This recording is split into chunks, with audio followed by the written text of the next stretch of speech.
Bentornati! In questo nuovo episodio dedicato a Horizon Zero Dawn vedremo come dipingere i Cervavito. Se volete sostenere la serie e il canale, non dimenticatevi di iscrivervi e lasciare un like a questo video. A differenza del precedente episodio, seguiremo un procedimento leggermente diverso, partendo da una base completamente nera opaca, per poi far risaltare da lì le varie parti della scocca del Cervavito. Metteremo in risalto i serbatoi e i tubi luminosi, per poi passare alla costruzione del terreno. Non perdiamo altro tempo e cominciamo subito. Dopo aver steso una base piena con il primer nero, prendiamo un pennello adatto e un grigio scuro. Con questo andiamo ad evidenziare tutte le parti della scocca metallica che non sono in ombra, quelle rivolte verso l'alto e che in generale riceverebbero luce dall'illuminazione ambientale.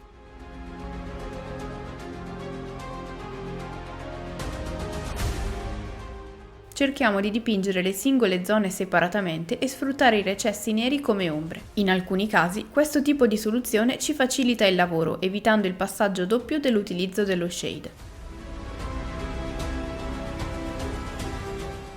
Cerchiamo di coprire con questo grigio gran parte della miniatura, trattandosi di un colore poco visibile e quindi adatto a coprire grandi aree. Uniamo il grigio al 50% con il nero per creare un tono più scuro da usare per ammorbidire lo stacco nelle zone appena segnate e creare delle sfumature gradevoli e lisce.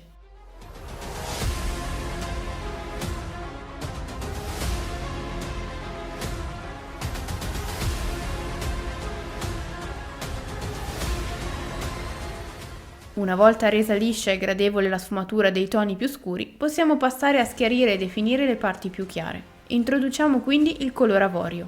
Per prima cosa creiamo un mezzotono unendolo al 50% al grigio di partenza.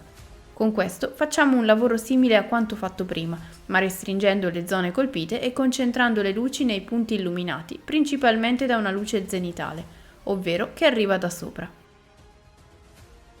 Il primer Zenithal, che abbiamo visto in altri video, ci facilita in questo senso, ma come detto, in alcune occasioni, anche trovare e individuare le luci da zero è un ottimo esercizio per migliorare. Individuarle in modo così brusco ci darà un'idea generale del risultato finale e ci permetterà di capire se dobbiamo correggere qualcosa ora che siamo ancora all'inizio. Per individuare con facilità le luci potreste porre la miniatura sotto a una fonte di luce diretta e segnare così cosa si illumina. Così facendo noteremo che a mettersi in evidenza saranno il retro delle zampe, in quanto più sporgenti, così come la testa e la parte superiore delle corna, la parte più voluminosa delle componenti tondeggianti e tutte quelle porzioni di scocca rivolte verso l'alto.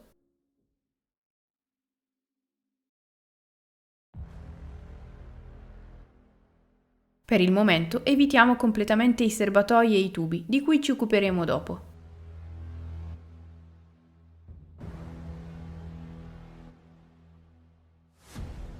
Aggiungiamo altro grigio nel mix creato prima, cambiando così la proporzione a 70-30 e con un pennello adatto alle sfumature seguiamo lo stesso processo di prima. Copriamo gradualmente lo stacco con il colore precedente. Questo passaggio, fatto per ogni cambio di tonalità, permetterà di ottenere sfumature convincenti in un modo molto semplice.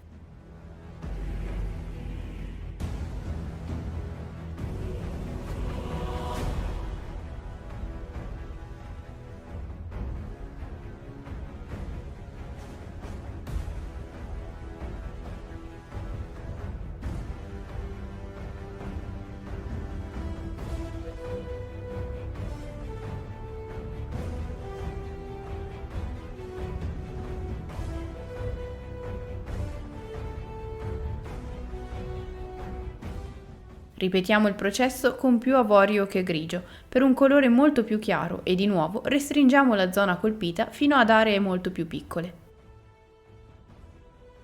Inoltre, lavorando sempre con il colore con la consistenza di un velo leggero, non troppo diluito da colare ovunque ma abbastanza leggero da non creare spessori, ci permetterà di procedere gradualmente e ottenere un risultato migliore.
Mischiamo tra loro le due tonalità precedenti e copriamo anche questo ultimo stacco.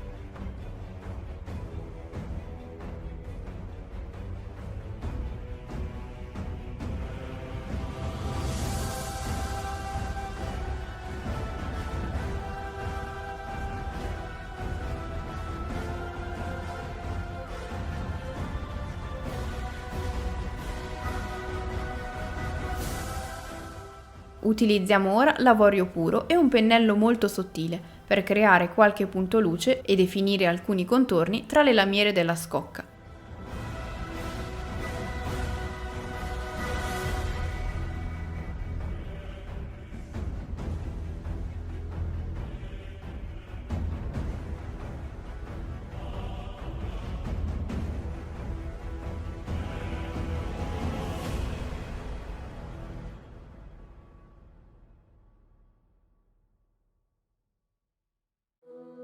Biraz malo rennemida, biraz derin, biraz fire,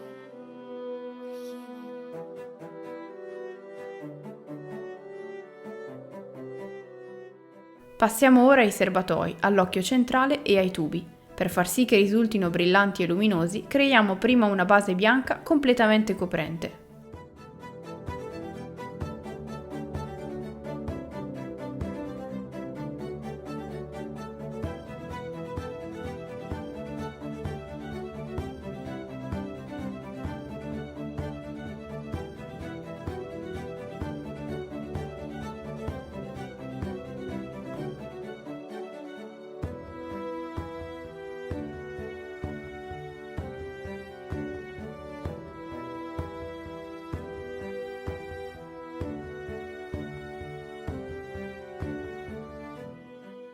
Una volta asciutti utilizziamo un verde acceso e brillante. Io non ne avevo uno a disposizione, quindi l'ho creato schierendo un verde con un giallo limone.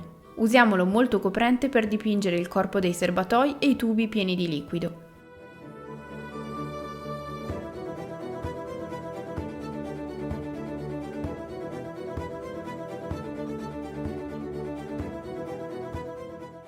Scegliamo poi uno shade verdognolo da usare moderatamente per creare un po' di volume nei contorni e nei recessi delle parti appena dipinte.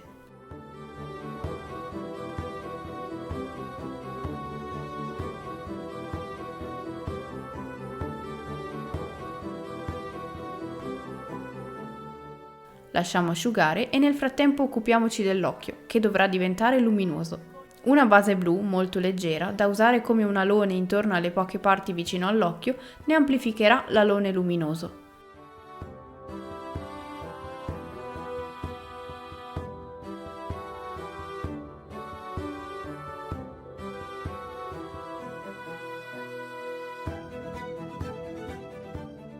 Scegliamo un azzurro chiaro per illuminare l'anello esterno dell'occhio. Proviamo a lavorare velocemente, creando uno strato leggero di azzurro, poi riposizionando il bianco al centro, per poi sfumarli rapidamente prima che si asciughino. A questo punto i serbatoi dovrebbero essere asciutti. Prendiamo il giallo acceso che abbiamo usato per creare il verde e usiamolo puro. Volendo creare l'effetto di liquido irregolare all'interno, posizioniamo il giallo in modo altrettanto irregolare, usando l'abbondante e concentrandolo in alcuni punti. Anche nei tubi scegliamo 2 sezioni per tubo in cui concentrare più luce.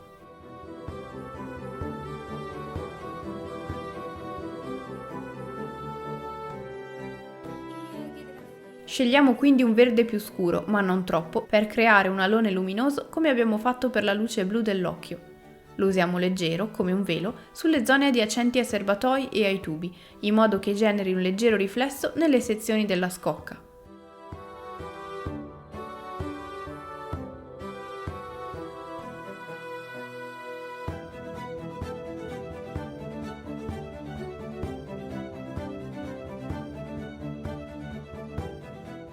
Riprendiamo il verde brillante usato per il liquido, ma diluito allo stesso modo, per intensificare questo alone luminoso restringendo la zona colpita. Ora che abbiamo terminato la miniatura, possiamo dedicarci al terreno. Scegliamo innanzitutto un prodotto per creare la texture. Io utilizzerò questo dell'HK Interactive che si adatta a creare scenari molto diversi. Dopo averlo steso sull'intera basetta, posizioniamo dei piccoli sassi o dei pezzi di sughero per creare del volume. Stendiamo un colore beige su tutta la superficie e lasciamo asciugare. Nel frattempo, dedichiamoci a creare un riflesso sull'involucro del cervavito, in modo da immergerlo meglio nell'ambiente circostante. Scegliamo un beige più scuro e deciso rispetto al precedente, da usare leggero per creare una velatura, da stendere solo in concomitanza dello stacco tra il colore più chiaro e quello intermedio.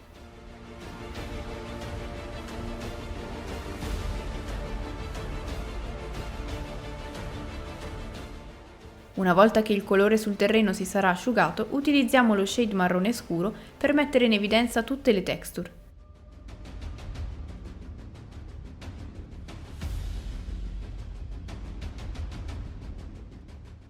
Quando anche questo passaggio sarà perfettamente asciutto, prendiamo un colore dry chiaro con un pennello adatto per mettere in risalto le parti più evidenti della texture.